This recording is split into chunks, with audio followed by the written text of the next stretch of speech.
अध्याय 5, यूहन्ना प्रेम का दूत। और उसका एक चेला जिससे यीशु प्रेम रखता था, यीशु के पास लेटा था। यूहन्ना 13:23। प्रेरित यूहन्ना हमसे परिचित है क्योंकि उसने नए नियम का एक अच्छा भाग लिखा है।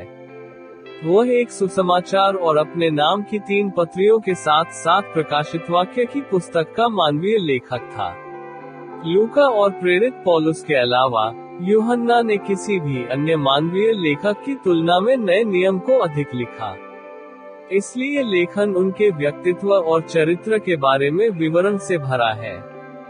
वास्तव में हम यूहन्ना के बारे में जो कुछ भी जानते हैं, उसके बारे में हम उसके अपने लेखों से सीखते हैं। हम उसके सुसमाचार के द्वारा देखते हैं कि वह यीशु को कैसे देखता है। हम उसकी पत्रियों में देखते हैं कि वह कलीसिया से कैसे संबंधित है। और प्रकाशित वाक्य की पुस्तक में हम भविष्य को परमेश्वर द्वारा दिए गए दर्शनों के माध्यम से भी देखते हैं। पवित्र शास्त्र और इतिहास दोनों कहते हैं कि यूहन्ना ने आरंभिक कलीसिया में एक महत्वपूर्ण भूमिका निभाई थी। बेशक वह प्रभु के आंतरिक घेरे में से एक था, लेकिन वह उस समूह में प्रमुख व्यक्तित्व नहीं था। वह जेम्स का छोटा भाई था और यद्यपि प्रेरितों के अधिनियमों के पहले 12 अध्यायों में वह पीटर के लगातार साथी के रूप में प्रकट होता है, वह प्रधानता बनाए रखता है जबकि जॉन पृष्ठभूमि में रहता है। लेकिन हुआन के नेतृत्व की भी बारी थी। अंततः क्योंकि ये दूसरों से अधिक जीवित रहा, इसने प्रारंभिक कलीसिया में एक अनूठी और पितृसत्तात्मक भूमिका को पूरा किया, एक ऐसी भूमिका जो लगभग पहली शताब्दी के अंत तक चली और एशिया माइनर तक पहुंच गई। इसलिए उनके व्यक्तिगत प्रभाव को प्रारंभिक चर्च पर अमिट रूप से पोस्ट एपोस्टोलिक युग में मुहर लगाई गई थी। जैकोबो के व्यक्तित्व और चरित्र के बारे में हम जो कुछ भी देखते हैं, लगभग सब कुछ हम हुआन में भी देखते हैं, जो कि बोनर्जिस ब्रदर्स के युवा सदस्य हैं। दोनों का स्वभाव एक जैसा था और जैसा कि हमने पिछले अध्याय में बताया था, वे सुसमाचार के विवरणों में अविभाज्य हैं। यूहन्ना याकूब के साथ था और सामरियों के विरुद्ध स्वर्ग से आग बुलाने को तैयार था। वह इस बहस के बीच में भी था कि कौन सा शिष्य सबसे महत्वपूर्ण था। उनके उत्साह और महत्वाकांक्षा ने उनके बड़े भाई के उत्साह और महत्वाकांक्षा को प्रतिबिंबित किया। इसलिए ये और भी उल्लेखनीय है कि यूहन्ना को अक्सर प्रेम का प्रेरित कहा जाता था। बिना किसी संदेह के उसने प्रेम के महत्व पर नए नियम में सबसे अधिक लिखा, मसीह के लिए मसीही प्रेम पर, अपनी कलीसिया के लिए मसीह के प्रेम पर और आपसी प्रेम पर विशेष बल देते हुए जिसे सच्चे की विशिष्ट पहचान माना जाता है। विश्वासियों, प्रेम का विषय उनकी रचनाओं में प्रवाहित होता है। परंतु प्रेम एक गुण था जो यूहन्ना ने मसीह से सीखा था, न कि ऐसा कुछ जो उससे स्वतः उत्पन्न हुआ था। अपने छोटे वर्षों में वह जेम्स की तरह गड़गड़ाहट का पुत्र था। अगर आपको लगता है कि जॉन वह व्यक्ति है जिसे अक्सर मध्यकालीन कला में एक नम्र, सौम्य, पीला साथी के रूप में चित्रित किया जाता है, जो यीशु के कंधे पर अपना सिर टिकाए हुए है, उसे एक अनुपस्थित दिमाग वाले कबूतर की आंखों से देख रहा है, तो उस कैरिकेचर के बारे में भूल जाए। क्योंकि जॉन बाकी मछुआरे शिष्यों की तरह कठोर और खुरदरा था, और मैं दोहराता हूँ, वो अपने बड़े भाई की तरह ही असहिष्णु, महत्वाकांक्षी, ईर्ष्यालु और विस्फोटक था। वास्तव में सिनॉप्टिक गॉस्पेल लेखकों ने केवल उसी समय उसे खुद से बात करते हुए रिकॉर्ड किया, उसे आक्रामक, अति आत्मविश्वास और धृष्ट कट्टरता के रूप में देखा गया। यदि आप मत्ती, मरकुस और लूका के सुसमाचारों का अध्ययन करते हैं, तो आप देखेंगे कि यूहन्ना का उल्लेख लगभग हमेशा किसी और के संबंध में किया जाता है, जीसस के साथ, पीटर के साथ या जेम्स के साथ। केवल एक बार हुआन अकेला दिखाई देता है और बोलता है, और ये तब था जब उसने प्रभु के सामने अंगीकार किया कि उसने यीशु के नाम से दुष्टात्माओं को निकालने के लिए एक व्यक्ति को डांटा था क्योंकि वह शिष्यों के समूह का हिस्सा नहीं था। मरकुस 9:38।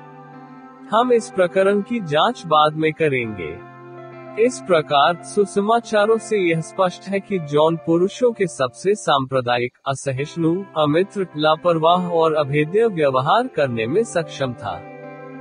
वह अपने भाई जैकोबो की तरह अस्थिर, खुरदरा, आक्रामक, भावुक, ईर्ष्यालु और व्यक्तिगत रूप से महत्वाकांक्षी था। दोनों को एक ही कपड़े से काटा गया था, लेकिन हुआन अच्छी तरह से बुरा हो गया। पवित्र आत्मा के नियंत्रण में उसकी सभी बाधाओं को लाभ में बदल दिया गया। युवा शिष्य की तुलना वृद्ध कुलपति से करें और आप देखेंगे कि जैसे जैसे वे परिपक्व होते गए, उनकी बड़ी कमजोरी के क्षेत्र उनके सबसे मजबूत बिंदु बन गए।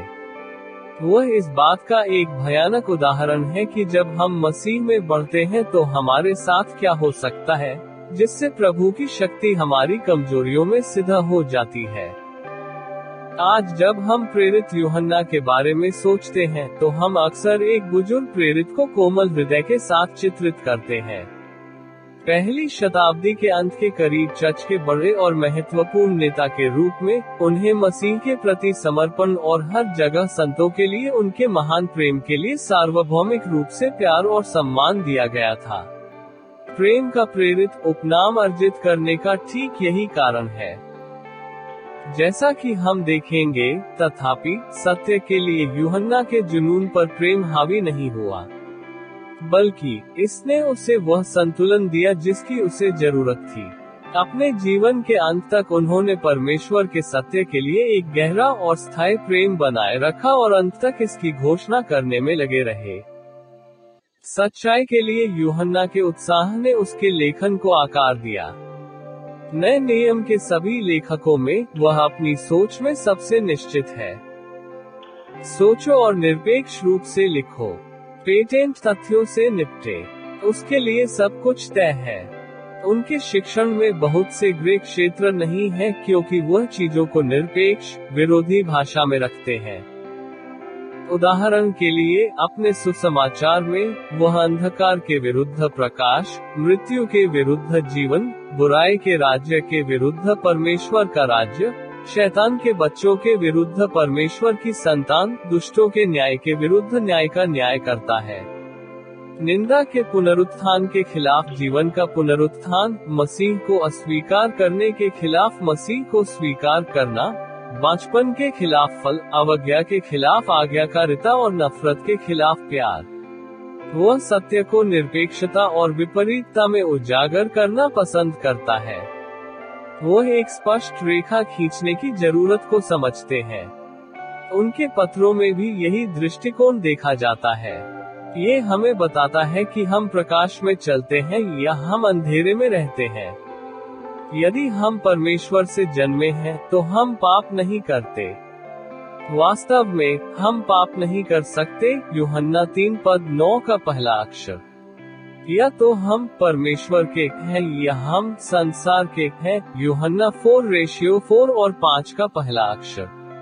यदि हम प्रेम करते हैं तो हम परमेश्वर से उत्पन्न हुए हैं। यदि हम प्रेम नहीं करते तो हम परमेश्वर से उत्पन्न नहीं हुए। पद 7 और 8। यूहन्ना लिखता है, जो कोई उसमें बना रहता है वो पाप नहीं करता। जिसने पाप किया है उसने न तो उसे देखा है और न जाना है। यूहन्ना 3:6 का पहला पद। यह इन सभी चीजों को बिना संशोधित किए और कठोर रेखाओं को नरम किए बिना कहता है। अपनी दूसरी पत्री में वह हर उस चीज से पूर्ण अलगाव का प्रस्ताव करता है जो असत्य है, जो कोई भटक जाता है और मसीह की शिक्षा पर स्थिर नहीं रहता। उसके पास परमेश्वर नहीं, जो मसीह की शिक्षा में बना रहता है, उसके पास पिता और पुत्र है। यदि कोई तुम्हारे पास आए और यह शिक्षा न लाए तो उसका घर में स्वागत न करना और न ये कहना कि स्वागत है, क्योंकि जो कहता है स्वागत है उनके बुरे कामों में सहभागी हो। पद 9-11। उनका तीसरा पत्र श्लोक 11 से इन शब्दों के साथ समाप्त होता है, वह जो अच्छा करता है वही ईश्वर का है, परंतु जो बुराई करता है उसने परमेश्वर को नहीं देखा। हुआन श्वेत श्याम में लिखता है, बेशक ऐसी बातों को लिखने में वह अच्छी तरह से जानता और समझता है कि विश्वासी पाप करते हैं। पहले यूहन्ना 2:1 और अध्याय 1:8 और 10 की तुलना करें, लेकिन वह इस बिंदु को विस्तृत या विकसित नहीं करता है। उनकी प्राथमिक चिंता समग्र रूप से व्यक्तिगत जीवन के पैटर्न के साथ है। वह इस तथ्य को रेखांकित करना चाहता है कि एक सच्चे विश्वासी के जीवन में धार्मिकता पाप नहीं, शासन करने वाला सिद्धांत है। जो लोग यूहन्ना को लापरवाही से या सही तौर पर पढ़ते हैं, वे ये सोच सकते हैं कि वह जो कह रहा है उसमें कोई अपवाद नहीं है। पौल अपवादों का प्रेषित है। वह उस संघर्ष की व्याख्या करने में समय लेता है जो सभी विश्वासी पाप के साथ अपने जीवन में अनुभव करते हैं, रोमियो 7।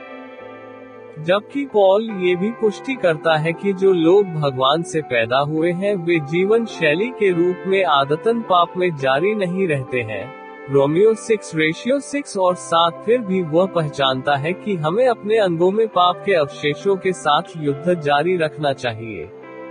हमारे शरीर की प्रवृत्तियों का विरोध करना, पुराने मनुष्यत्व को उतार फेंकना और नए में जीना इत्यादि। जॉन को पढ़कर कोई सोच सकता है कि न्याय इतनी आसानी से और स्वाभाविक रूप से ईसाई के लिए आता है कि प्रत्येक विफलता हमारी सुरक्षा को पूरी तरह से नष्ट करने के लिए पर्याप्त हो सकती है। इसलिए जब मैं यूहन्ना को बहुत पढ़ता हूँ, तो कभी कभी मुझे कुछ राहत पाने के लिए पौलुस की पत्रियों पर वापस जाना पड़ता है। निस्संदेह पौलुस और यूहन्ना के दोनों पत्र प्रेरित लेख हैं और दोनों पर जोर देना आवश्यक है। पौल जिन अपवादों से निपटता है, वे जॉन द्वारा इतनी निश्चित रूप से प्रस्तुत की गई सच्चाइयों को कम नहीं करते हैं, और यूहन्ना के स्पष्ट रूप से स्पष्ट कथन पौलुस की सावधानी पूर्वक शर्तों से अलग नहीं होते हैं। दोनों ही परमेश्वर के प्रकट सत्य के आवश्यक पहलू हैं। लेकिन जिस तरह हुआन ने लिखा वह उनके व्यक्तित्व का प्रतिबिंब है। उनका जुनून सत्य था और उन्होंने इसे अस्पष्ट न बनाने के लिए कड़ी मेहनत की। उन्होंने काले और सफेद में निरपेक्ष रूप से बिना किसी अनिश्चित शब्दों के बात की और ग्रे क्षेत्रों को रंगने में कोई स्याही बर्बाद नहीं की। उन्होंने सभी अपवादों का उल्लेख किए बिना नियम निर्धारित किए। स्वयं यीशु ने भी अक्सर पूर्णता में बात की, ये सुझाव देते हुए कि यूहन्ना ने अपनी शिक्षण शैली प्रभु से सीखी। हालांकि हुआन ने हमेशा एक गर्म, व्यक्तिगत और देहाती लहजे में लिखा, लेकिन उसने जो लिखा वह हमेशा उसके पाठकों को सहज नहीं करता था। हालांकि ये हमेशा उनके गहरे विश्वास और सत्य के प्रति उनकी पूर्ण भक्ति को दर्शाता है। ये कहना शायद उचित होगा कि जॉन के व्यक्तित्व वाले व्यक्ति के लिए खतरनाक प्रवृत्तियों में से एक ये है कि चीजों को चरम पर ले जाने के लिए उनका स्वाभाविक झुकाव हो सकता है, और निस्संदेह ऐसा प्रतीत होता है कि अपने युवा दिनों में वह थोड़ा अतिवादी था। उसे आध्यात्मिक संतुलन की भावना का अभाव प्रतीत हो रहा था। उनका जोश, उनकी सांप्रदायिकता, उनकी असहिष्णुता और उनकी स्वार्थी महत्वाकांक्षा, ये सब असंतुलन के पाप थे। वे सभी संभावित सद्गुण थे जिन्हें चरम सीमा तक ले जाया गया था। यही कारण है कि कभी कभी उनके चरित्र के सबसे मजबूत बिंदु उनकी सबसे प्रमुख असफलताओं का कारण बनते हैं। पेड्रो और जैकोबो में अपनी बड़ी ताकत को कमजोरियों में बदलने की समान प्रवृत्ति थी। बार बार उनकी सबसे अच्छी विशेषताएं उनके लिए बाधा बन गईं। समय समय पर हम सभी इस सिद्धांत के शिकार होते हैं। यह मानवीय दुर्बलता के प्रभावों में से एक है। यहाँ तक कि पाप के द्वारा भ्रष्ट किए गए हमारे सर्वोत्तम गुण भी ठोकर का कारण बन जाते हैं। सत्य के लिए उच्च सम्मान रखना सुंदर है, लेकिन सत्य के लिए उत्साह को लोगों के लिए प्रेम से संतुलित होना चाहिए, या यह निर्णयात्मक, कठोर और करुणाहीन होने की प्रवृत्ति को जन्म दे सकता है। मेहनती और महत्वाकांक्षी होना अच्छा है, लेकिन अगर महत्वाकांक्षा को विनम्रता के साथ संतुलित नहीं किया जाता है, तो ये दूसरों की कीमत पर खुद को बढ़ावा देने वाला अभिमान बन जाता है। आत्मविश्वास भी एक सुंदर गुण है, लेकिन जब आत्मविश्वास पापपूर्ण आत्मविश्वास बन जाता है, तो हम आध्यात्मिक रूप से आत्मसंतुष्ट और लापरवाह हो जाते हैं। स्पष्ट रूप से, सत्य के लिए उत्साही होने, सफलता की इच्छा रखने, या आत्मविश्वास की भावना रखने में स्वाभाविक रूप से कुछ भी गलत नहीं है। सभी वैध गुण हैं। लेकिन एक असंतुलित सद्गुण भी आध्यात्मिक स्वास्थ्य के लिए एक बाधा बन सकता है, जैसे असंतुलित सत्य गंभीर त्रुटि का कारण बन सकता है। संतुलन से बाहर व्यक्ति अस्थिर होता है। किसी व्यक्ति के चरित्र में संतुलन की कमी एक प्रकार का संयम है, यह आत्म संयम की कमी है, और यह अपने आप में एक पाप है। इसीलिए सत्य के किसी भी बिंदु और चरित्र के किसी भी गुण को अत्यधिक चरम सीमा तक धकेलना बहुत खतरनाक है। यही हम सबसे छोटे शिष्य यूहन्ना के जीवन में देखते हैं। कई मौकों पर उन्होंने खुद को एक अतिवादी, एक धर्मांध और एक हिंसक और लापरवाह व्यक्ति के रूप में पेश किया, जिसने स्वार्थी रूप से सत्य की अपनी संकीर्ण धारणा से समझौता किया। अपने शुरुआती वर्षों में वह प्रेम के दूत के रूप में याद किए जाने वाले सबसे संभावित उम्मीदवार थे। लेकिन यीशु के साथ 3 साल एक आत्म केंद्रित कट्टर को एक परिपक्व, संतुलित व्यक्ति में बदलना शुरू कर दिया। यीशु के साथ 3 वर्षों ने गड़गड़ाहट के इस पुत्र को तब तक बदल दिया जब तक कि वह प्रेम का प्रेरित नहीं बन गया। जहां वह सबसे अधिक असंतुलित था, यीशु ने उसे संतुलित किया, और इस प्रक्रिया में यूहन्ना प्रारंभिक कलीसिया में एक गर्म सिर वाले कट्टर से धर्मपरायण, कोमल हृदय वाले एल्डर में परिवर्तित हो गया। उन्होंने प्यार और सच्चाई के बीच संतुलन सीखा।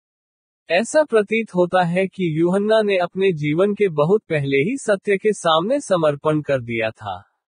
शुरू से ही हम उन्हें एक आध्यात्मिक रूप से जागरूक व्यक्ति के रूप में देखते हैं जिसने सत्य को जानने और उसका पालन करने की कोशिश की। जब हम पहली बार उससे मिले, यूहन्ना 1:35-37 वह और अंद्रियास यूहन्ना बपतिस्मा देने वाले के शिष्य थे। लेकिन एंड्रू की तरह, जैसे ही जॉन बैप्टिस्ट ने उन्हें सच्चे मसीहा के रूप में इंगित किया, जॉन ने बिना किसी हिचकिचाहट के यीशु का अनुसरण करना शुरू कर दिया। ऐसा नहीं था कि वे असफल हुए थे या यूहन्ना बपतिस्मा देने वाले के प्रति विश्वासघाती थे, क्योंकि उसने स्वयं कहा था, अवश्य है कि वह बढ़े, परंतु मुझे घटना चाहिए। यूहन्ना 3:30। यूहन्ना शिष्य सत्य में रुचि रखता था। उन्होंने व्यक्तित्व के एक पंथ को स्थापित करने की मांग करने वाले जॉन बैप्टिस्ट का अनुसरण नहीं किया था। इसलिए, जैसे ही यूहन्ना ने स्पष्ट रूप से उसकी पहचान परमेश्वर के मेमने के रूप में की, उसने उसे यीशु का अनुसरण करने के लिए छोड़ दिया। यूहन्ना का सत्य के प्रति प्रेम उसके सभी लेखों में स्पष्ट है। अपने सुसमाचार में वह 25 बार सत्य के लिए यूनानी शब्द का प्रयोग करता है, और अपने पत्रों में 20 बार और। उसने लिखा, मुझे इससे बढ़कर और कोई आनंद नहीं, कि मैं सुनूं, कि मेरे लड़के बाले सत्य पर चलते हैं। यूहन्ना 4 का 3 पत्र। अंधेरे में चलने के दौरान एक आस्तिक होने का दावा करने वाले किसी के लिए उसका सबसे वाक्पटु विशेषण उसे एक झूठा और सच्चाई उसमें नहीं है के रूप में वर्णित करना था। पहले यूहन्ना 2:4, 1:6 और 8 की तुलना करें। पूरे शास्त्र में कोई भी, स्वयं भगवान को छोड़कर, सत्य की शुद्ध अवधारणा को इससे अधिक ऊंचा नहीं कर सकता था। लेकिन कभी कभी, अपनी युवावस्था में, सच्चाई के लिए जॉन के उत्साह में लोगों के लिए प्यार और करुणा की कमी थी। मुझे संतुलन सीखने की जरूरत थी। मरकुस 9 की घटना जहां यूहन्ना एक व्यक्ति को यीशु के नाम पर दुष्टात्माओं को निकालने से मना करता है, इसका एक अच्छा उदाहरण है।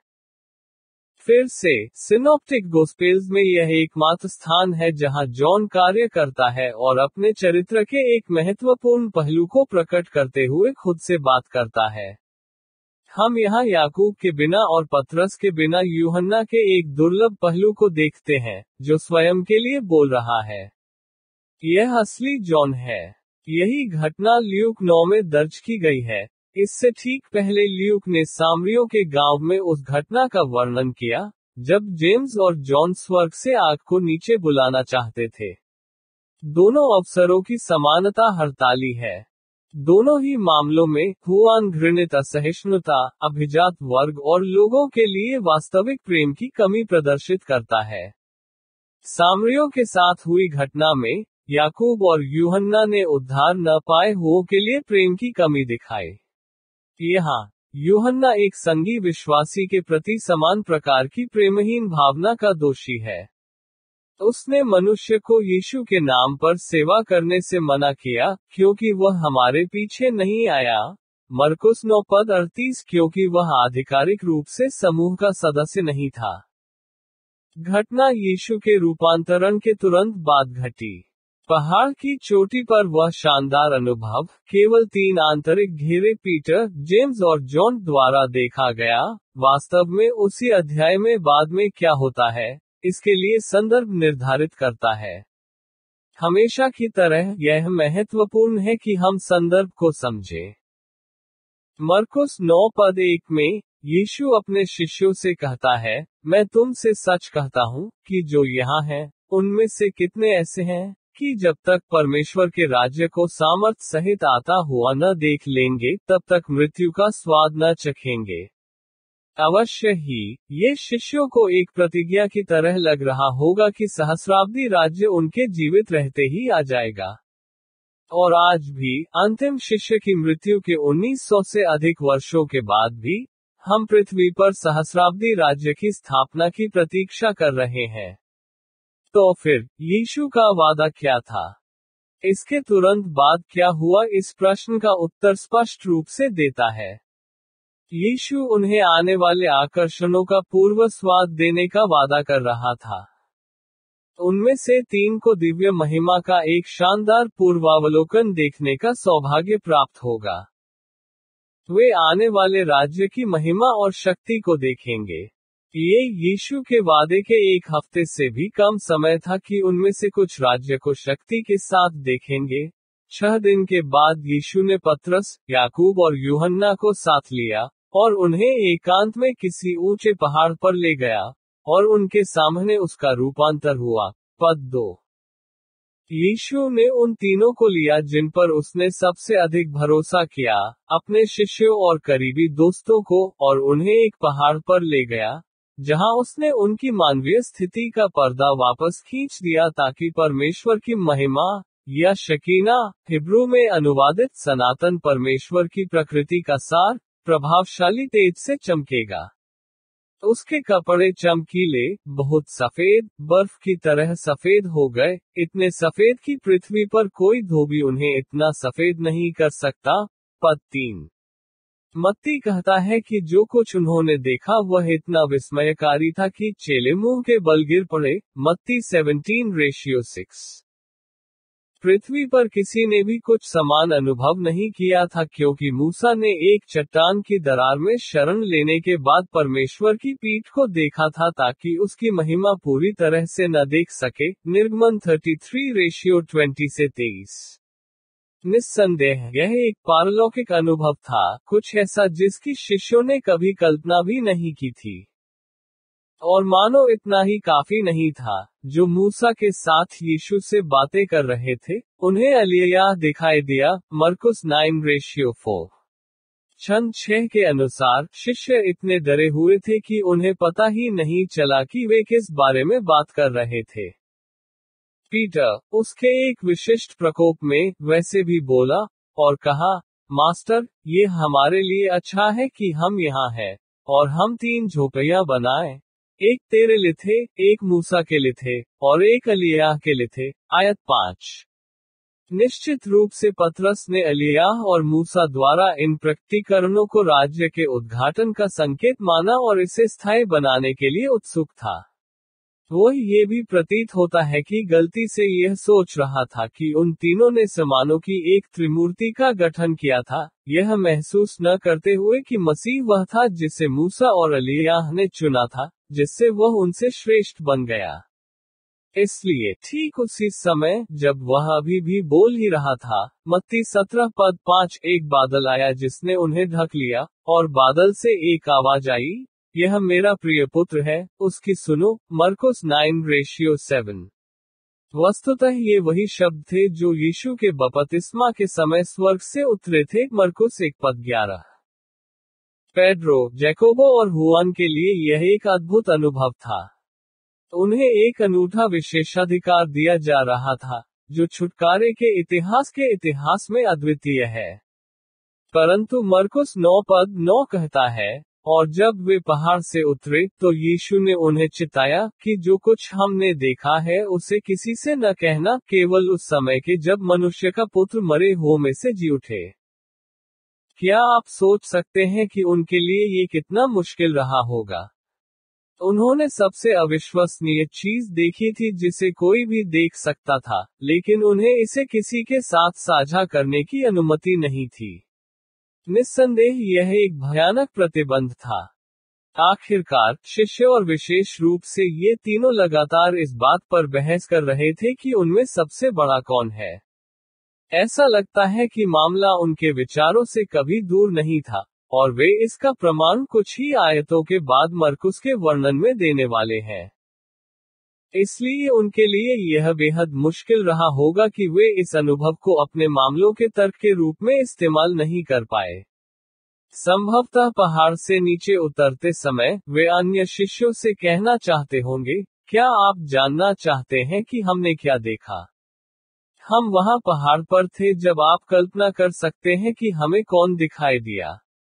एलियाह और मूसा के अलावा कोई नहीं। उन्हें राज्य की एक झलक दी गई थी। उन्होंने ऐसी चीजें देखी थी जो कभी किसी के द्वारा देखी या जानी नहीं जा सकती थी। उन्हें आने वाली महिमा का एक ज्वलंत पूर्वाभास था। इस अनुभव को अपने तक ही रखना कितना मुश्किल रहा होगा। ऐसा लगता है कि इस बहस को हवा दी गई है कि कौन सबसे बड़ा था। बाद में उसी अध्याय में, मार्क कहते हैं कि वे कफरनहूम गए थे। और जब वह घर में था, तो उसने उनसे पूछा, तुम मार्ग में तुम में किस बात पर विवाद कर रहे थे? मरकुस 9:33। यीशु ने प्रश्न इसलिए नहीं पूछा क्योंकि उसे जानकारी की आवश्यकता थी, मुझे एक कबूलनामे की उम्मीद थी। वह ठीक जानता था कि वे किस बारे में बात कर रहे थे। लेकिन वे लज्जित हुए। इसलिए वे चुप हो गए, क्योंकि वे मार्ग में आपस में विवाद करते थे कि बड़ा कौन होना चाहिए। पद 34। ये कल्पना करना मुश्किल नहीं है कि चर्चा कैसे शुरू हुई। पहाड़ पर अपने अनुभव के बाद पेड्रो, जैकोबो और हुआन आत्मविश्वास से लबरेज थे। निश्चित रूप से उन्हें लगा कि वे अब एक लाभप्रद स्थिति में हैं। उन्होंने ऐसी अद्भुत चीजें देखी थी कि उन्हें उनके बारे में बात करने की अनुमति नहीं थी। और शायद हर कोई कुछ संकेत देखने की उम्मीद करता था जो इस बात की पुष्टि करेगा कि वह तीनों में सबसे महान था। शायद वे इस तरह की बातों पर बहस कर रहे थे कि जब प्रभु का रूपांतरण हुआ तो यीशु के सबसे करीब कौन था, पतरस को याद दिलाते हुए कि उसे स्वर्ग से एक आवाज द्वारा डांटा गया था, और इसी तरह। परंतु जब यीशु ने उनसे पूछा कि वे क्या चर्चा कर रहे थे, तो वे तुरंत चुप हो गए। वे जानते थे कि ऐसी बातों पर चर्चा करना उन्होंने गलत किया है। जाहिर है, उनका विवेक उन्हें परेशान कर रहा था। इसलिए वे जो कह रहे थे, उसे स्वीकार नहीं कर पा रहे थे। निस्संदेह यीशु ये जानता था, और उसने उन्हें फिर से सिखाने का अवसर लिया। तब उसने बैठकर 12 को बुलाकर उनसे कहा, यदि कोई बड़ा होना चाहे, तो सबसे छोटा और सबका सेवक बने। और उसने एक बालक को लेकर उनके बीच में खड़ा किया, और उसे गोद में लेकर उनसे कहा, जो कोई मेरे नाम से ऐसा बालक ग्रहण करता है, वह मुझे ग्रहण करता है, और जो मुझे ग्रहण करता है, वह मुझे ग्रहण नहीं करता, वरन मेरे भेजने वाला करता है। पद 35-37। उनके पास मामला उल्टा था। यदि वे राज्य में प्रथम होना चाहते हैं, तो उन्हें सेवक बनने की आवश्यकता है। अगर वे वास्तव में बड़ा होना चाहते हैं, तो उन्हें एक बच्चे की तरह बनने की जरूरत है। आपस में बहस करने और लड़ने के बजाय, दूसरों पर थोपने की बजाय, एक दूसरे को नकारने और खुद को ऊंचा उठाने के बजाय, उन्हें एक नौकर की भूमिका निभाने की जरूरत थी। वह प्यार के बारे में एक सबक था। प्रेम ईर्ष्या नहीं करता, प्रेम घमंड नहीं करता, वह फूला नहीं समाता, वह कुछ गलत नहीं करता, वह अपनों की खोज नहीं करता। कुरिन्थियों 13:4 और 5 को पहला पत्र। प्रेम एक दूसरे पर हावी न होकर दूसरों की सेवा में प्रकट होता है। ये स्पष्ट रूप से जॉन के दिल में उतर गया। यह एक गंभीर फटकार थी और हुआन को स्पष्ट रूप से संदेश मिल गया था। ये वह जगह है जहां हम सिनॉप्टिक गोस्पेल्स में जॉन के बोलने का एकमात्र समय पाते हैं। जॉन ने उसे उत्तर देते हुए कहा, मास्टर, हमने किसी को आपके नाम से राक्षसों को बाहर निकालते देखा है, लेकिन वह हमारा अनुसरण नहीं करता है, और हमने उसे मना किया, क्योंकि वह हमारे पीछे नहीं आया। मरकुस 9:38। ये संप्रदायवाद है। यीशु के नाम पर सेवा करने के लिए किसी को फटकारना सिर्फ इसलिए कि वे समूह में नहीं थे। ये वज्र के पुत्र जॉन की असहिष्णुता को दर्शाता है। ये संकीर्णता, महत्वाकांक्षा, केवल विशेषाधिकार प्राप्त करने की इच्छा, और इसे किसी और के साथ साझा करने की इच्छा के अलावा और कुछ नहीं था। ये सभी अक्सर जॉन को उसकी युवावस्था में चित्रित करते हैं। यहाँ हम स्पष्ट रूप से देखते हैं कि यूहन्ना एक निष्क्रिय व्यक्ति नहीं था। वह आक्रामक और प्रतिस्पर्धी था। उसने एक ऐसे व्यक्ति की निंदा की जो यीशु के नाम पर सेवा कर रहा था, क्योंकि वह व्यक्ति समूह का हिस्सा नहीं था। यूहन्ना ने हस्तक्षेप किया और उस व्यक्ति की सेवकाई को समाप्त करने का प्रयास किया, इसके अलावा और कोई कारण नहीं था। मुझे विश्वास है कि हुआन ने ये स्वीकारोक्ति इसलिए की क्योंकि उससे खेद था। मुझे लगता है कि यीशु की निंदा के डंक ने उसे चोट पहुंचाई, और उसने उन शब्दों को पश्चाताप के रूप में कहा। हुआन में कुछ बदलने लगा, और वह अपने प्यार की कमी को कुछ अवांछनीय के रूप में देखने लगा। ये तथ्य कि उसने ये स्वीकारोक्ति की थी, उस परिवर्तन का संकेत था जो उसके भीतर हो रहा था। उसका विवेक उसे परेशान कर रहा था। प्यारा होने लगा था। वह हमेशा सत्य के प्रति उत्साही और भावुक रहा था, लेकिन अब प्रभु उसे प्रेम करना सिखा रहे थे। यह आपके जीवन और आपके सोचने के तरीके में एक महत्वपूर्ण क्षण है। मैं प्यार और सच्चाई के बीच आवश्यक संतुलन को समझने लगा था। राज्य को साहस, महत्वाकांक्षा, ऊर्जा, जुनून, दृढ़ता और सत्य के लिए उत्साह वाले पुरुषों की आवश्यकता है। वैसे जॉन के पास ये सारी चीजें थी, लेकिन अपनी पूरी क्षमता हासिल करने के लिए उसे इन चीजों को प्यार से संतुलित करने की जरूरत थी। मुझे लगता है कि यह एपिसोड एक निर्णायक सेंसरशिप था जिसने उसे तब तक आगे बढ़ाना शुरू किया जब तक कि वह प्रेम का दूत नहीं बन गया जो कि वह आखिरकार था। हुआन हमेशा सच्चाई के लिए समर्पित था और बेशक इसमें कुछ भी गलत नहीं है, लेकिन ये काफी नहीं है। सत्य के लिए उत्साह लोगों के लिए प्रेम से संतुलित होना चाहिए। प्रेम के बिना सत्य में अच्छाई का अभाव है, ये क्रूरता है। दूसरी ओर, सत्य के बिना प्रेम का कोई चरित्र नहीं होता, ये सिर्फ पाखंड है। बहुत से लोग बिल्कुल वैसे ही संतुलन से बाहर हैं जैसे जॉन थे, केवल दूसरी दिशा में। वे उस आधार पर बहुत जोर देते हैं जिस पर प्रेम घूमता है। कुछ केवल अज्ञानी हैं, दूसरों को धोखा दिया जाता है, और यहाँ तक कि दूसरों को भी इस बात में कोई दिलचस्पी नहीं है कि सच्चाई क्या है। प्रत्येक मामले में, सच्चाई खो जाती है और हर कोई त्रुटि में रह जाता है। एक तुच्छ और सहिष्णु भावुकता में शामिल होता है, जो प्रेम के घटिया विकल्प से ज्यादा कुछ नहीं है। वे प्रेम और सहनशीलता के बारे में बहुत बातें करते हैं, लेकिन सत्य के लिए उनमें कोई सरोकार नहीं है।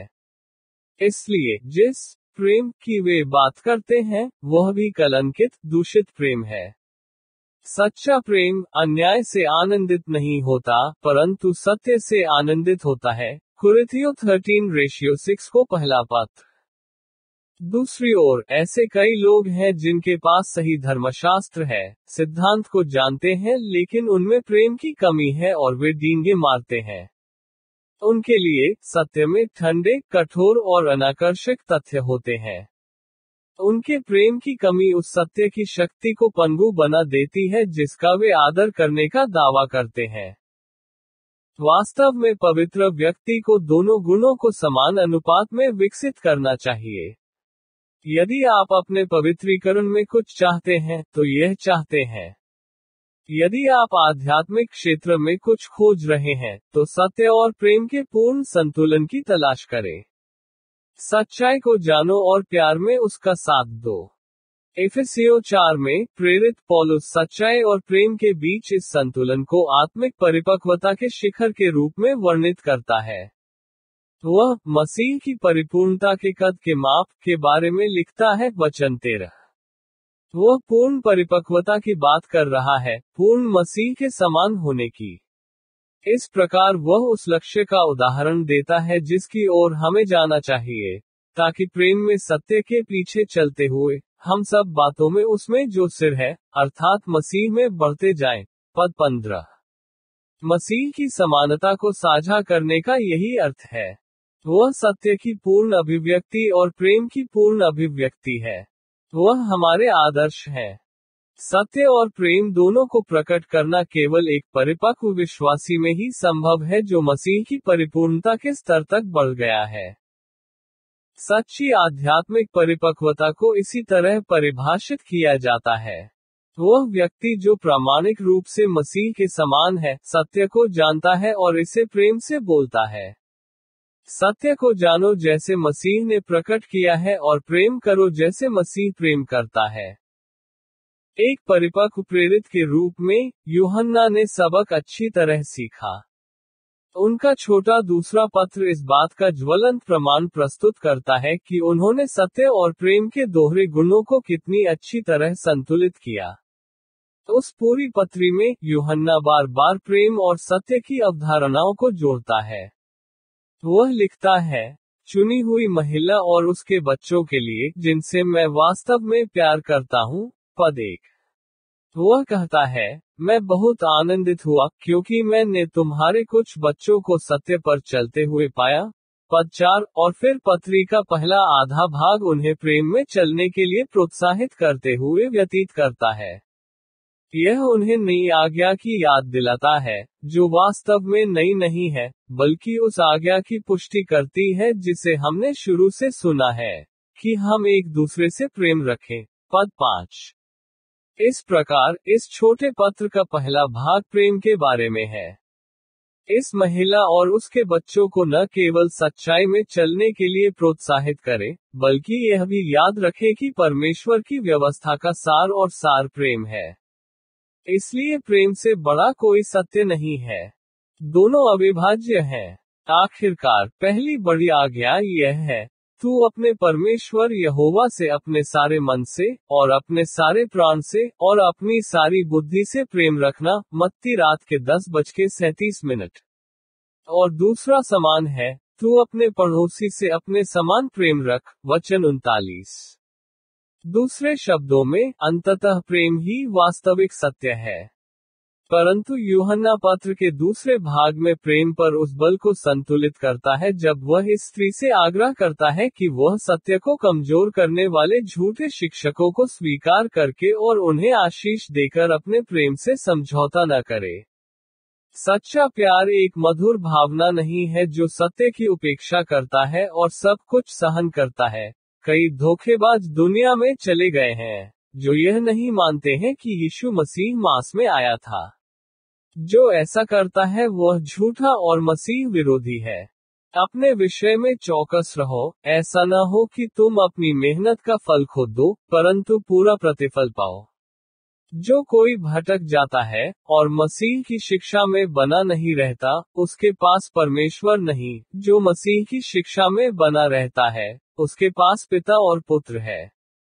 यदि कोई तुम्हारे पास आए और यह शिक्षा न लाए, तो उसका घर में स्वागत न करना, और न ये कहना कि स्वागत है, क्योंकि जो कहता है स्वागत है, उनके बुरे कामों में सहभागी होता है। वचन 7 से 11। हुआन अब सच्चाई के दुश्मनों के खिलाफ स्वर्ग से आग नीचे आने के लिए नहीं कहता है, लेकिन वह इस महिला को दूसरे चरम पर भी नहीं जाने की चेतावनी देता है। आपको उन लोगों के लिए अपना घर नहीं खोलना चाहिए, या मौखिक आशीर्वाद भी नहीं देना चाहिए, जो धोखा देकर और सच्चाई का विरोध करके अपना जीवन यापन करते हैं।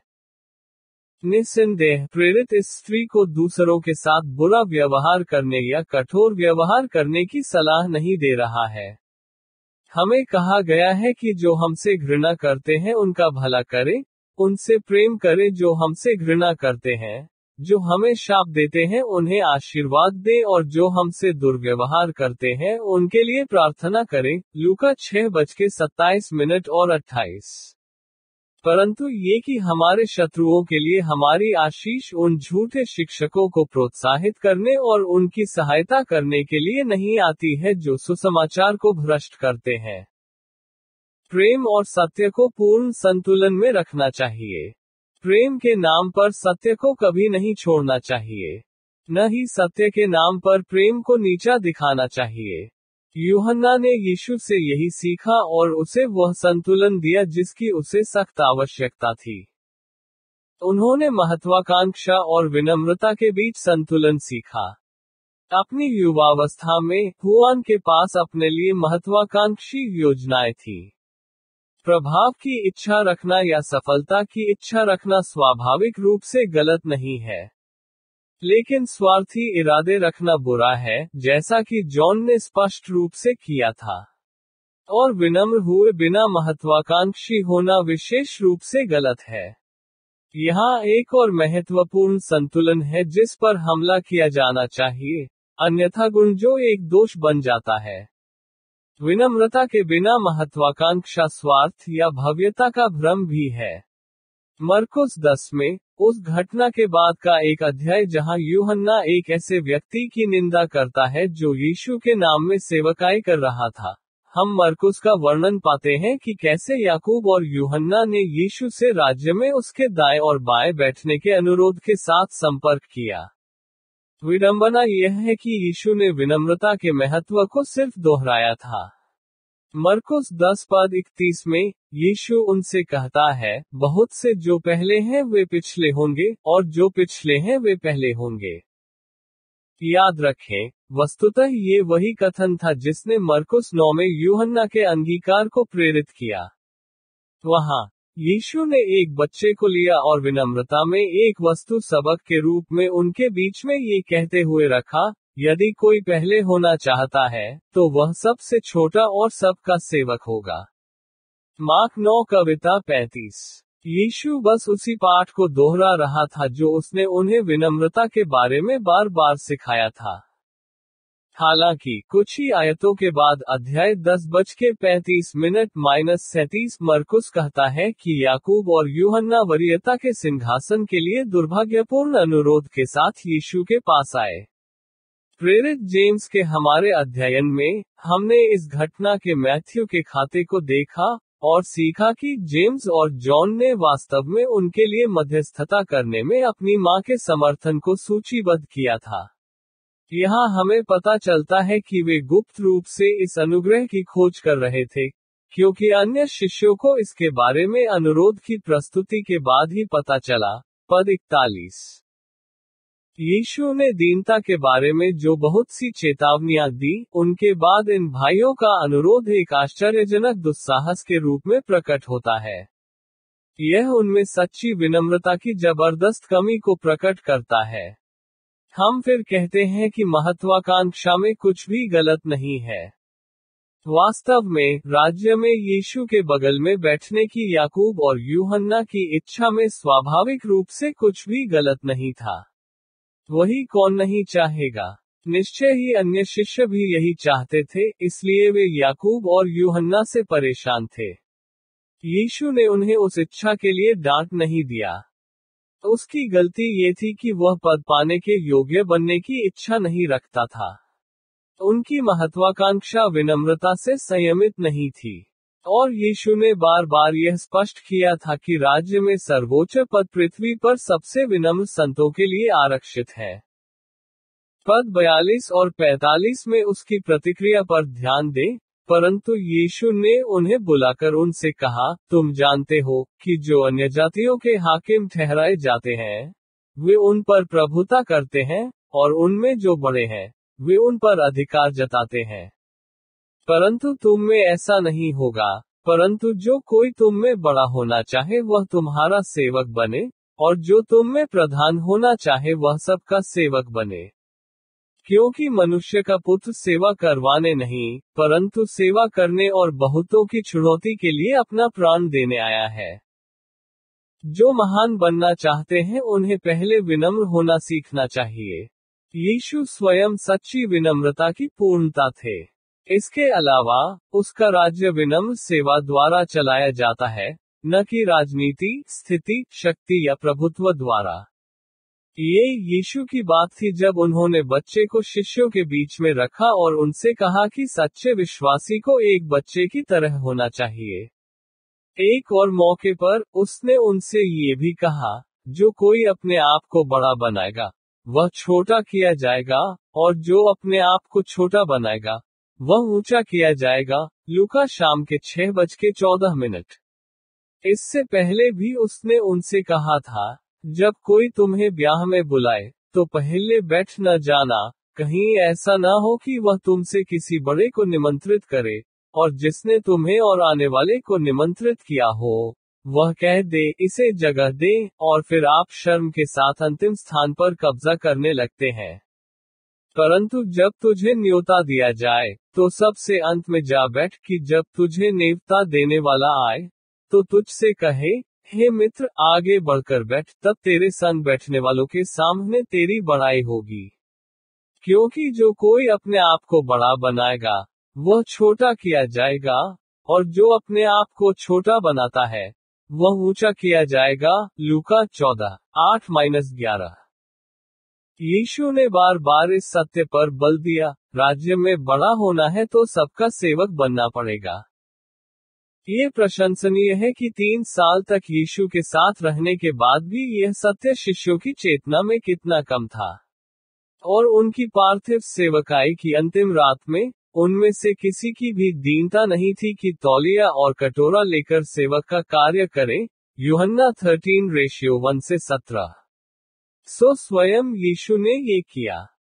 अंत में, हुआन ने सीखा कि महत्वाकांक्षा और विनम्रता के बीच क्या संतुलन है। वास्तव में, विनम्रता उनके लेखन में उजागर किए गए महान गुणों में से एक है। उदाहरण के लिए, यूहन्ना के पूरे सुसमाचार में, उसने एक बार भी उसके नाम का उल्लेख नहीं किया। एकमात्र जॉन, जिसका जॉन के सुसमाचार में नाम से उल्लेख किया गया है, वह जॉन द बैप्टिस्ट है। प्रेरित यूहन्ना स्वयं के संदर्भ में स्वयं के बारे में बोलने से इनकार करता है। इसके बजाय, वह उसके बारे में यीशु के संदर्भ में बात करता है। वह कभी भी खुद को नायक के रूप में सामने नहीं रखता है, इसके बजाय यीशु का सम्मान करने के लिए खुद के हर संदर्भ का इस्तेमाल करता है। अपना नाम लिखने के बजाय, जो उसकी ओर ध्यान आकर्षित करेगा, वो स्वयं को, अपने शिष्यों में से एक के रूप में संदर्भित करता है, जिसे यीशु प्यार करता था। यूहन्ना 13:23, अध्याय 20:2, और अध्याय 21:7 और 20। महिमा देते हुए इस आदमी से प्यार करने के लिए यीशु के लिए। वास्तव में, वह इस आश्चर्य से भयभीत प्रतीत होता है कि यीशु ने उससे प्रेम किया। निस्संदेह, यूहन्ना 13:1 और 2 के अनुसार, यीशु ने अपने सभी प्रेरितों से परिपूर्ण प्रेम किया। लेकिन ऐसा लगता है कि हुआन ने इस वास्तविकता को एक विलक्षण तरीके से पकड़ लिया, और इससे विनम्र महसूस किया। वास्तव में, जॉन का सुसमाचार ही एकमात्र ऐसा है जो यीशु के अपने शिष्यों के पैर धोने के कार्य को विस्तार से दर्ज करता है। ये स्पष्ट है कि जिस रात यीशु को पकड़वाया गया, उस रात उसकी स्वयं की विनम्रता ने यूहन्ना पर एक मजबूत छाप छोड़ी। यूहन्ना की विनम्रता उसके प्रत्येक पत्र में अपने पाठकों को कोमल तरीके से संबोधित करने में भी स्पष्ट है। वह उन्हें छोटे बच्चे प्रिय कहता है और खुद को भगवान के भाई और पुत्र के रूप में शामिल करता है। यूहन्ना 3:2 के पहले अक्षर की तुलना करें। इन भावों में एक कोमलता और करुणा है जो उनकी विनम्रता को दर्शाती है। कैनन के लिए उनका अंतिम योगदान प्रकाशित वाक्य की पुस्तक थी, जहां उन्हें 13 भाई और क्लेश में, राज्य में, और यीशु मसीह के धैर्य में आपका साथी के रूप में वर्णित किया गया है। प्रकाशित वाक्य 1:9। यद्यपि वह जीवित प्रेरितों में से अंतिम और कलीसिया का कुलपति था, फिर भी हम उसे दूसरों पर अधिकार जताते हुए नहीं पाते हैं। अपने जीवन के किसी बिंदु पर हुआन की महत्वाकांक्षा ने विनम्रता में अपना संतुलन पाया। वह और अधिक कोमल हो गया, हालांकि वह बहादुर, आत्मविश्वासी, दृढ़निश्चयी और भावुक बना रहा। उन्होंने दुख और महिमा के बीच संतुलन सीखा। जैसा कि हम देख चुके हैं, अपने शुरुआती वर्षों में प्रेरित यूहन्ना में महिमा की प्यास और पीड़ा से घृणा थी। महिमा के लिए उसकी प्यास मुख्य सिंहासन पर बैठने की उसकी इच्छा में देखी जा सकती है। कष्टों के प्रति उसकी घृणा को इस तथ्य में देखा जा सकता है कि उसने और अन्य प्रेरितों ने यीशु को छोड़ दिया और उसकी गिरफ्तारी की रात भाग गए। मरकुस 14:20। दोनों इच्छाएं पूरी तरह समझ में आती हैं। आखिरकार, यूहन्ना ने रूपांतरण के पर्वत पर यीशु की महिमा को देखा था और यीशु की प्रतिज्ञा को संजोया था कि वह उस महिमा में भागीदार होगा। मत्ती शाम के 7:28-29। वह ऐसे आशीर्वाद की कामना कैसे नहीं कर सकता था? दूसरी ओर, केवल एक पागल बीमार व्यक्ति ही पीड़ित होना पसंद करता है। यीशु के अनंत राज्य की महिमा का हिस्सा बनने की यूहन्ना की इच्छा में कुछ भी स्वाभाविक रूप से पापपूर्ण नहीं था। मसीह ने उसे सिंहासन और महिमा में मीरास देने की प्रतिज्ञा की थी। इसके अलावा, यह मेरा दृढ़ विश्वास है कि जब हम अंततः मसीह की पूर्ण महिमा को देखेंगे, तो हम ये समझने में सक्षम होंगे कि क्यों मसीह की महिमा स्वर्ग में सबसे बड़ा प्रतिफल है। उसकी महिमा की पूर्णता में यीशु की एक झलक उन सभी पीड़ाओं, कष्टों और पीड़ाओं से अधिक होगी जो हमने पृथ्वी पर सहे हैं। भजन 17:15 और पहले यूहन्ना 3:2 की तुलना करें। इसलिए, मसीह की महिमा में भाग लेना परमेश्वर की प्रत्येक संतान के लिए एक योग्य इच्छा है। परंतु यदि हम स्वर्गीय महिमा में भाग लेना चाहते हैं, तो हमें सांसारिक कष्टों में भाग लेने के लिए भी तैयार रहना होगा। ये पौलुस की इच्छा थी कि मैं उससे और उसके पुनरुत्थान की सामर्थ्य और उसके साथ दुखों में सहभागी होने को जानूं और उसकी मृत्यु में उसके समान हो जाऊं। फिलिपियों 3:10। पौल यह नहीं कह रहा था कि उसे दर्द के लिए एक स्वपीड़ित इच्छा थी, वह बस ये स्वीकार कर रहा था कि महिमा और पीड़ा अविभाज्य है। जो लोग महिमा का प्रतिफल चाहते हैं उन्हें दुख सहने के लिए तैयार रहना चाहिए। महिमा का मूल भुगतना पड़ रहा है। हम परमेश्वर के वारिस और मसीह के संगी वारिस हैं, यदि हम उसके साथ दुख उठाएं, कि उसके साथ महिमा पाएं। रोमियो 8:17। यीशु ने इस सिद्धांत को बार बार सिखाया। यदि कोई मेरे पीछे आना चाहे, तो अपने आप का इनकार करे, और अपना क्रूस उठाए, और मेरे पीछे हो ले। क्योंकि जो कोई अपना प्राण बचाना चाहे वह उसे खोएगा, और जो कोई मेरे लिए अपना प्राण खोता है, वह उसे पाएगा। मत्ती शाम के 4:24-25। यदि गेहूं का दाना जमीन में गिरकर मर नहीं जाता है, तो वह अकेला रहता है, परंतु यदि वह मर जाता है, तो बहुत फल लाता है। जो अपने प्राण से प्रीति रखता है, वो उसे खोएगा, और जो इस संसार में अपने प्राण से बैर रखता है, वह उसे अनंत जीवन के लिए रखेगा। यूहन्ना 12:24-25। दुख महिमा की प्रस्तावना है। विश्वासियों के रूप में हमारा कष्ट आने वाली महिमा की सुरक्षा है। पत्रस 1:6 और 7 का पहला पत्र। और इस समय के क्लेश उस आने वाली महिमा के तुल्य नहीं जो हम पर प्रकट होने वाली है। रोमियो 8:18। इस बीच, जो महिमा की लालसा रखते हैं, उन्हें उस इच्छा को सहने की इच्छा के साथ संतुलित करना चाहिए। सभी शिष्यों को ये सीखने की जरूरत थी। याद रखें, हर कोई महिमा में मुख्य स्थान चाहता था। लेकिन यीशु ने कहा कि उन आसनों की कीमत थी। न केवल वे नीचों के लिए आरक्षित हैं, बल्कि उन सीटों पर बैठने वालों को पहले इस तरह के सम्मान के लिए पीड़ा का अपमान सहना होगा। यही कारण है कि यीशु ने याकूब और यूहन्ना से कहा कि किसी भी सिंहासन को प्राप्त करने से पहले, उन्हें, जो प्याला मैं पीने पर हूँ उसे पीना होगा, और जो बपतिस्मा मैं लेने पर हूँ उसे लेना होगा। मरकुस 10:38। जेम्स और जॉन ने कितनी जल्दी और सरलता से प्रभु को आश्वासन दिया कि वे उस प्याले को पीने के लिए तैयार हैं जिसे वह पिएंगे और बपतिस्मा के साथ बपतिस्मा लेंगे। उन्होंने कहा, हम कर सकते हैं। आयत 39। उस समय उन्हें उस उत्तर के निहितार्थों का अंदाजा नहीं था। वे पतरस के समान थे, डींग मारते थे कि वे मृत्यु तक यीशु के पीछे हो सकते हैं। परंतु जब अवसर स्वयं को साबित करने के लिए आया, तो वे सभी उसे छोड़कर भाग गए। सौभाग्य से, यीशु ने उस असफलता को अंतिम नहीं माना। यीशु के विश्वासघात और गिरफ्तारी की रात 11 शिष्य भाग गए।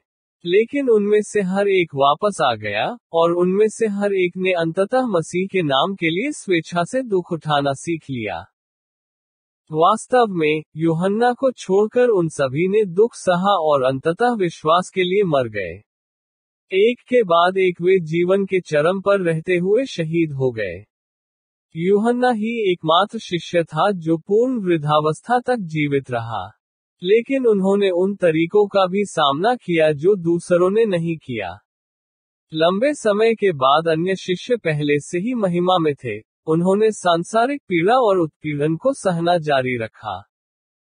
यूहन्ना शायद उस प्याले की कड़वाहट को समझने लगा था जो उसे यीशु की गिरफ्तारी की रात को पीना था।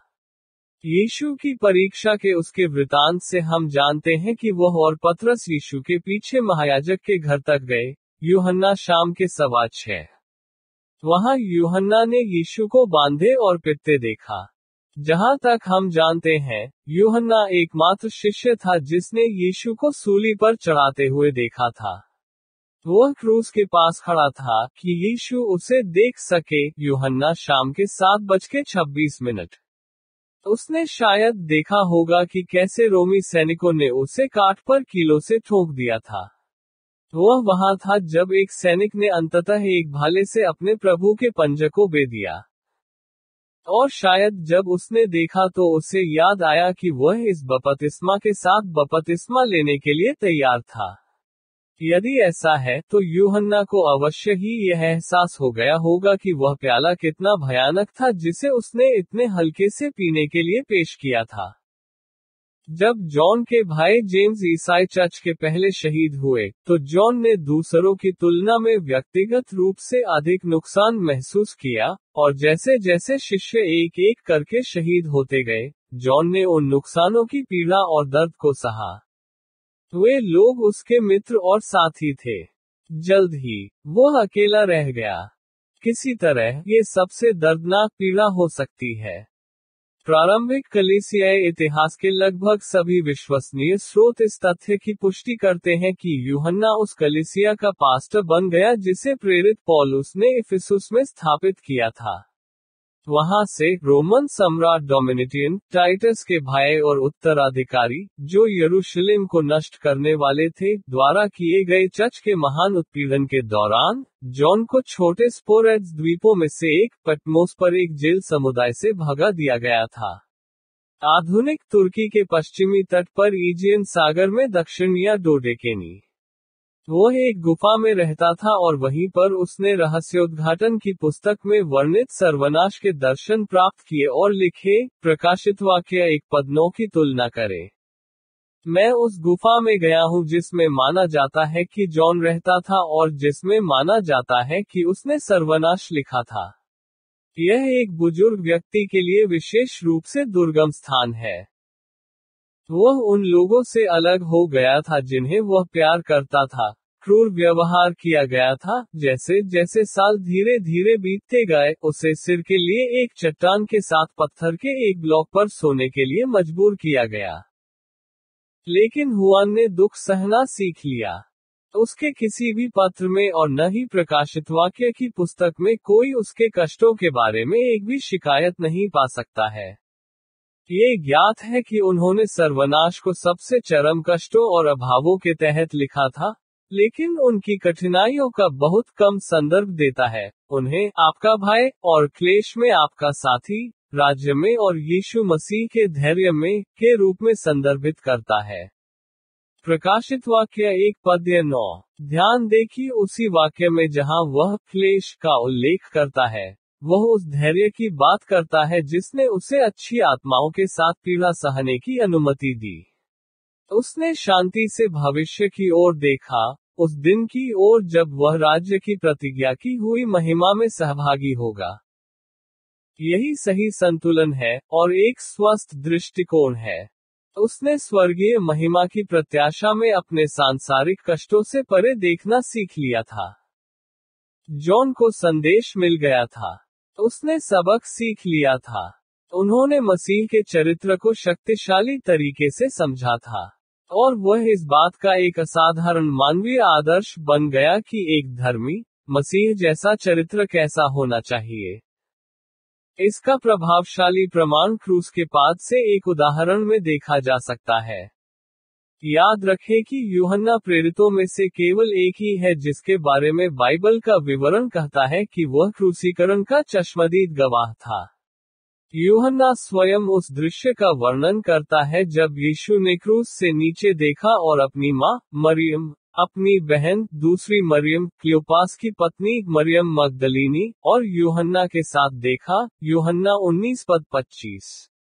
यूहन्ना लिखता है, यीशु ने अपनी माता और उस चेले को जिससे वह प्रेम रखता था, खड़े देखकर अपनी माता से कहा, हे नारी, देख, ये तेरा पुत्र है। फिर उसने शिष्य से कहा, देखो तुम्हारी माँ। और उसी घड़ी से वह चेला उसे अपने घर ले गया। पद 26 और 27। जाहिर है, हुआन ने वह सबक सीख लिया था जो उसे सीखने की जरूरत थी। उसने विनम्र होना सीखा था, एक प्यार करने वाला सेवक, अन्यथा यीशु ने उसे अपनी मां की देखभाल नहीं करने दी होती। पतरस से उसने कहा, मेरी भेड़ों को चरा। यूहन्ना रात के 9:17। उसने हुआन से कहा, मेरी मां का ख्याल रखना। प्रारंभिक कलीसिया के इतिहास के कई गवाहों का दावा है कि यूहन्ना ने कभी भी यरूशलेम को नहीं छोड़ा, और उसने मरियम की मृत्यु तक उसकी देखभाल करना बंद नहीं किया। हुआन मुझे कुछ सेमिनरी स्नातकों की याद दिलाता है जिन्हें मैं जानता हूँ, जिसमें मैं खुद भी शामिल हूँ जब मैं छोटा था। मुझे याद है जब मैंने मदरसा छोड़ा था। वह सच्चाई से लदा हुआ था लेकिन उसमें धैर्य की कमी थी। ये चर्च में तूफान लाने, वहां हर किसी पर सच्चाई फैलाने और तत्काल प्रतिक्रिया की उम्मीद करने का एक मजबूत प्रलोभन था। मुझे धैर्यवान होना, सहिष्णु और दयालु होना, अनुग्रह देना, क्षमा करना, कोमल, दयालु, संक्षेप में प्रेम के सभी गुणों को सीखना था। निर्भीक और उतावला होना सुंदर है, लेकिन प्रेम आवश्यक संतुलन है। ऐसे युवाओं के लिए हुआन एक बेहतरीन रोल मॉडल है। यह आश्चर्यजनक लग सकता है कि यीशु एक ऐसे व्यक्ति से प्रेम करता था जो सामरी लोगों को जीवित जलाना चाहता था, एक ऐसा व्यक्ति जो हैसियत से ग्रस्त था, एक ऐसा व्यक्ति जिसने उसे छोड़ दिया और उसके नाम के लिए पीड़ित होने के बजाय भाग गया। परंतु यूहन्ना से प्रेम करके यीशु ने उसे एक भिन्न मनुष्य बना दिया, एक ऐसा मनुष्य जिसने उसी प्रकार का प्रेम दिखाया जैसा यीशु ने दिखाया था। हमने पहले उल्लेख किया है कि यूहन्ना ने अपने सुसमाचार और पत्रियों में लगभग 45 बार सत्य शब्द का प्रयोग किया है। लेकिन मजे की बात यह है कि उन्होंने प्यार शब्द का इस्तेमाल भी 80 से ज्यादा बार किया। स्पष्ट रूप से, उसने वह संतुलन सीखा जो मसीह ने उसे सिखाया था। उसने दूसरों से प्रेम करना सीखा जैसे प्रभु ने उससे प्रेम किया था।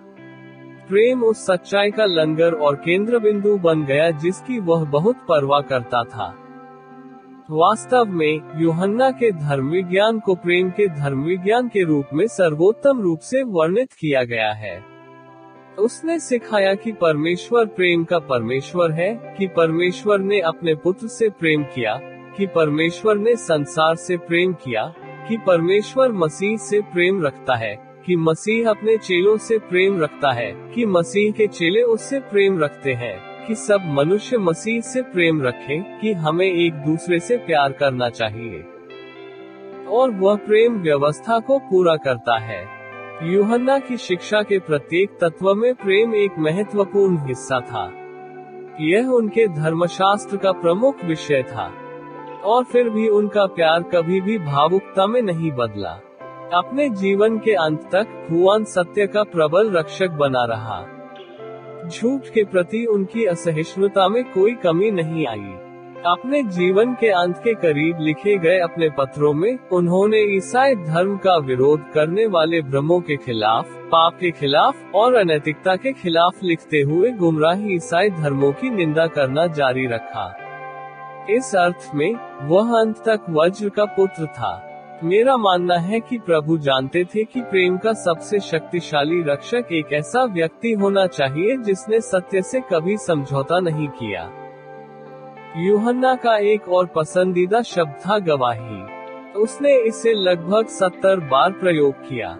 ये यूहन्ना बपतिस्मा देने वाले की गवाही, पवित्र शास्त्र की गवाही, पिता की गवाही, मसीह की गवाही, चमत्कारों की गवाही, पवित्र आत्मा की गवाही और प्रेरितों की गवाही को संदर्भित करता है।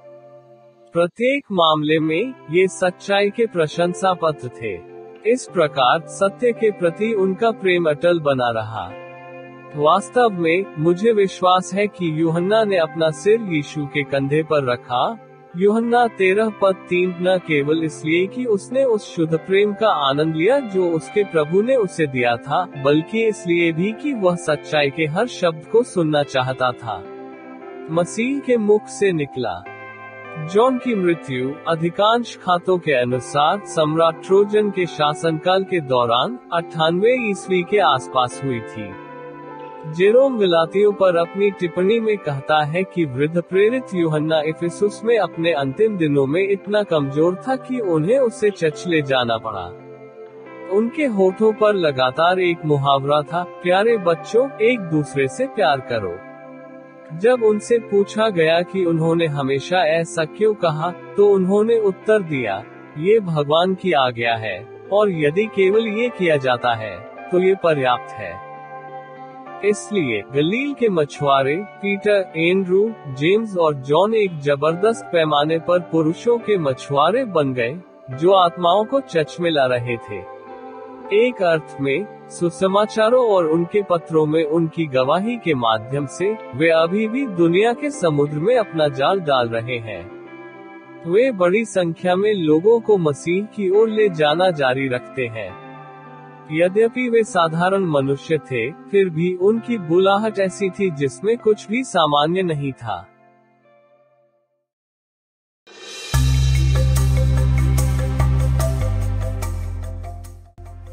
सुनने वाले प्रिय मित्र, एल पॉलीग्लोटा क्रिस्टियानो टीम की ओर से हम आपका अभिवादन करते हैं और हमें प्रसन्नता है कि आप इस चैनल का आनंद लेते हैं जो आपके लिए बनाया और डिजाइन किया गया है, जहां आप अपनी भाषा में सर्वश्रेष्ठ ईसाई शीर्षकों के अनुकूलन को सुन सकते हैं। ईसाई क्षेत्र में प्रसिद्ध लेखकों द्वारा लिखी गई पुस्तकें और परमेश्वर के वचन से प्रेरित है। जॉन मैकार्थर का जन्म लॉस एंजल्स, कैलिफोर्निया में हुआ 19 जून 1939 को। एक अमेरिकी पादरी और लेखक है, जो अंतर्राष्ट्रीय स्तर पर सिंडिकेटेड ईसाई शिक्षण radio show Grace to you के लिए जाने जाते हैं। वह 9 फरवरी 1969 से सन वैली, कैलिफोर्निया में ग्रेस कम्युनिटी चर्च के पादरी और शिक्षक रहे हैं और वर्तमान में न्यू हॉल, कैलिफोर्निया में मास्टर कॉलेज और लॉस एंजल्स में टीचर्स सेमिनरी के अध्यक्ष भी हैं। आम धारणा के विपरीत, हमें परमेश्वर का कार्य करने के लिए सीधा होने की आवश्यकता नहीं है।